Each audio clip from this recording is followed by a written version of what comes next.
completely reworked. Her passive now, for every ability Knox casts, her candle's lit. For every candle, she gains 3% magical power. When Knox takes damage, one of her candles is blown out. Alright, that's pretty good. Alright. I'm a fan.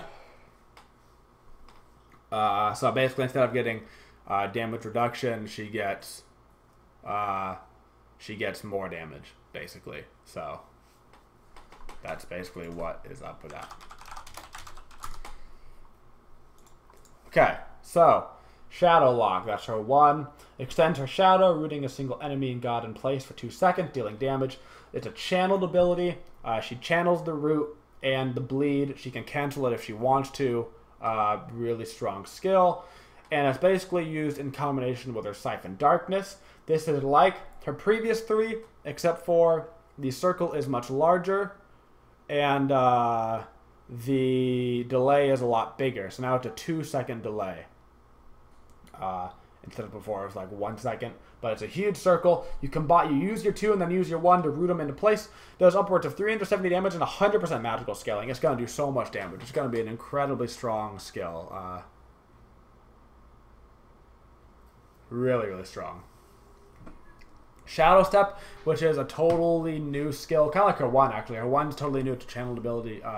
Her 3 is also totally new. She dashes. It's just a regular dash. She does damage if she goes to an enemy. Can't be interrupted. Strong dash. The big thing is you can dash into a friendly target, and then you're inside of them, and you can stay inside of them for 8 seconds, and it stays through global ults. You go inside your Athena ultis across the map, you pop out from her like a parasite, and there you are, attacking people with your Athena. Same thing with Thor ult, Apollo ult, Ratatoskr, all that good stuff. You also do damage when you pop out of a person in a circle around them, like a corpse explosion, if you will. Incredibly strong. Her ultimate is even more Kamehameha than Janus' ultimate right now. It is, you basically go and you throw out a giant orb of darkness that just murders everything in your path. It explodes upon contact with walls, with a person, whatever. It explodes in a circle where it hits, or if it reaches the end of its destination, then it does damage to everybody around in the circle. It bleeds them, and they do 30% less damage for 5 seconds. Knox is going to be absolutely, completely broken. No questions about it. Her 2 has a 10-second, or her 1 has a 10-second cooldown on the root, and her 2 has a 15-second cooldown. You build cooldown on her. You're spamming those skills. Broken. So much fun. Coolest kit in Smite. I'll be playing her all day. The new arena map will be coming out. For those who haven't seen it, check it out. There's a couple of videos on YouTube. It's super awesome. It's going to be amazing.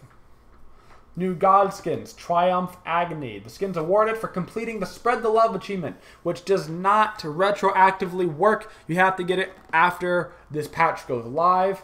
30 hours with the player you've referred in your party. You can only earn progress for this achievement after the release of the patch. No existing time played will be credited. So that is that. Bumblebee Cupid, which I imagine is part of this summertime affair. So you're going to have to buy the summer stuff in order to get him.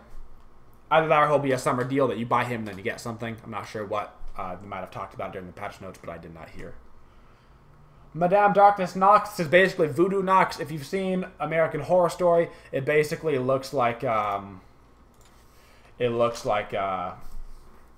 Madame Laurie, I believe was her name, the witch in Coven.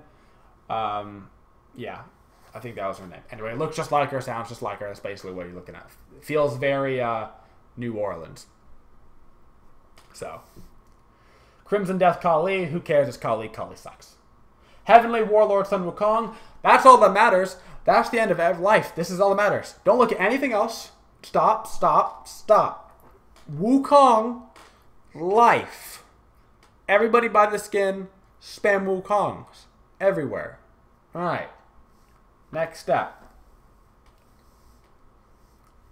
Golden Legendary Diamond Bologna looks pretty sweet. But more importantly, Wukong. Like, let's be real. Alright. Wukong's amazing. We got some Bologna stuff. Nobody cares. Nobody cares about Bologna. We got Diamond Anubis. Nobody cares. It's not Wukong. So, like I said, we got the new voice packs that go with the new skins. Some new emotes, who cares? New ward skins, who cares? UI adjustments, fix the bug where jungle buffs will get stuck in the air. So that's good, because that was a pretty annoying bug. Also was really,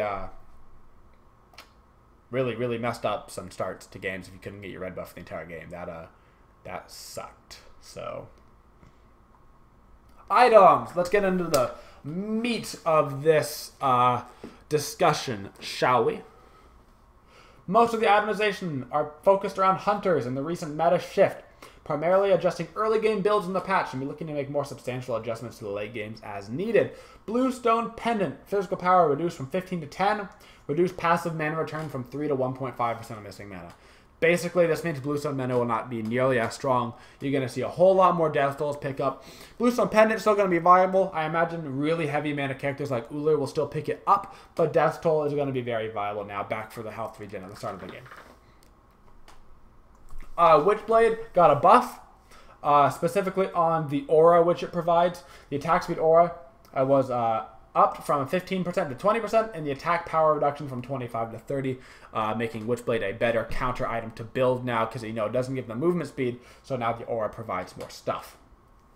Nerf on Ichaival, which doesn't really matter because Ichaival wasn't broken in the first place. It was good in the Devo Glove build, but nobody is doing the Devo Glove Eye build because they were doing the Heartseeker build.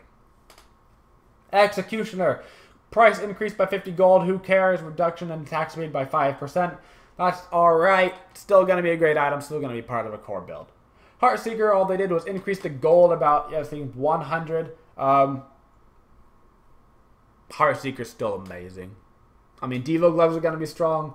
It maybe shifts it a little bit back towards Devo Gloves, especially now the Bluestone Pendant a little bit out. You get Death Toll, but now that you're getting Death Toll, maybe you don't need the Lifesteal because you already have the Lifesteal. So, like, I mean, both builds are still going to be viable, it seems. Shield of Regrowth grants more physical protection. Who cares? Shield of Regrowth sucks. Runic Shield, reduced price by 100 gold. Who cares? Runic Shield sucks. Ancile.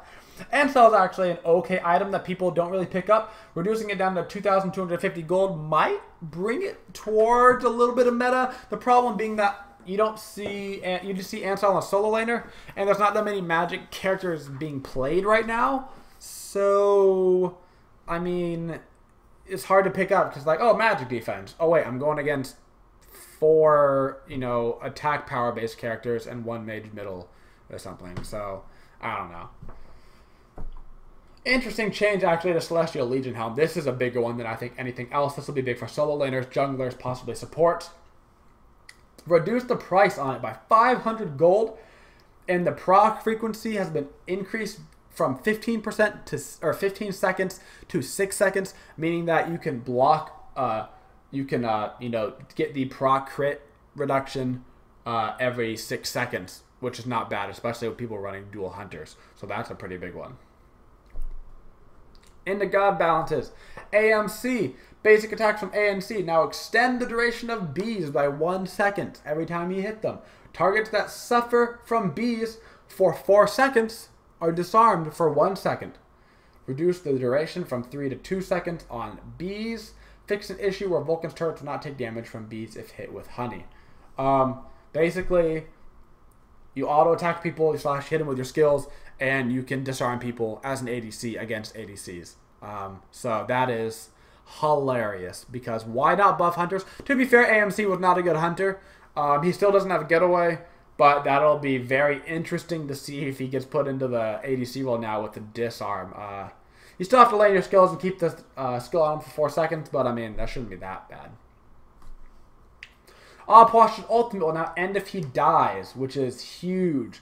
That means if his ultimate goes off, if you murder him, it's going to stop going off, and that's going to be pretty big for him. They didn't take away any of his burst though on his 1, 2, 3, which means he's still going to be completely viable. And build him a little bit tankier, and now he won't die. Call it a day. Artemis.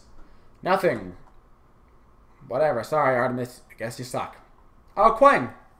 Fix an issue where an ability while out of mana could consume 2 charges. Who cares? Fix several cases where landing would not properly knock up or execute the target. I guess that's nice, but, bug fixes, not actual gameplay changes.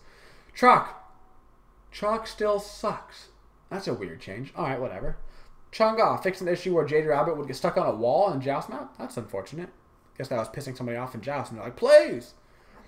Huyi's dash has been reworked because Huyi's dash wasn't even a dash. It might as well have been considered the worst ability in the game. You jumped up in the air, kinda. You like sat there for a second and you jumped up, but once you were up, you could still be brought back down until you like moved. God, it was a bad ability. Ability has been reworked. Now you go straight into the air and pause, and you can choose a landing location. You don't like fly around like nonsensical anymore. Also, Loki Vanish fixed the buff timer disappearing when using basic attacks, not hitting anything. Whatever. Who cares?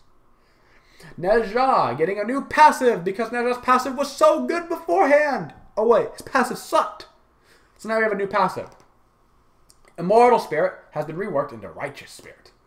Neja gains a stack when he hits an enemy with a basic attack, and an additional stack for critical strikes. He may activate Flaming Spear to consume the stacks and heal himself. Heals for 1.25% per stacks with a maximum of 20. That means that's a maximum heal of like 30%? 30% is what my math is telling me right now, right off the top of my head. It could be 25. 25% is what I'm leaning towards now. Going 25%. That's my final offer is 25. Is that right? That's my final offer. So, and Windfire Wheels fixed the bug. Fantastic.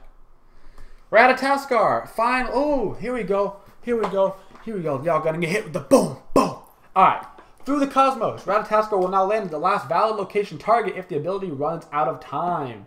Reduce the damage down to 440 at max rate from 570. Scaling reduced from 100 to 70. Reduce maximum time on each individual branch from 4 to 3 seconds. All good changes. Fantastic. Dart now marks all targets hit instead of just the one target per dash. Hitting a marked target at any time will cause the dart to not reset. So you can still have 6 darts, but you'd have to hit each target individually. That's actually a good change. If you dash to 3 people, you can't hit any of them again. I like it. Opal Acorn. Reduce scaling from 70 to 55. Sure. Acorn Blast. This is more important. Emerald Acorn. Reduce the maximum number of targets that trigger a heal from 5 to 4. This is a good start. Emerald Acorn. Or Sapphire Acorn. Reduce damage by a lot. Reduce scaling. Sapphire Acorn's no longer broken. Woo! Woo! Woo! Alright, we can all get Emerald again, because Emerald still looks pretty good. Blue Acorn, reduce power. Yellow Acorn, reduce power. Reduce penetrations from 15 to 10. Fantastic. All good changes all around. He should actually be in a good spot right there after that. Tail Whip, fix an issue with ability would not go on cooldown if interrupted. That's actually funny. I never mentioned that anywhere. I never knew what the problem was. But you could actually use Tail Whip, get the damage off, and then if it was interrupted before the animation ended, you could do it again and do the damage again. You could actually do double damage with Tail Whip. It was good for support players. So 72 transformation, fix an issue where quick casting will not work with the Eagle transformation. I've never noticed that problem before. I use quick casting, but whatever. So, Poison Darts would not be able to attack after casting the ability. That seems annoying. And Zeus, rework, clap, not animating. Man, Zeus gonna be OP now. OP. Now he can clap and animate it. Whoa, no just sound effects. That's crazy. Alright, but that's the end of that bit there. Pretty sweet change. Biggest thing, of course, gonna be that Knox is gonna be Bay. You're gonna see me playing Knox all day, all day. Give me Knox all day. Knox, Knox, Knox, Knox, Knox, Knox, Knox, Knox, Knox, Knox, Knox. No, but seriously though, Knox is gonna be big.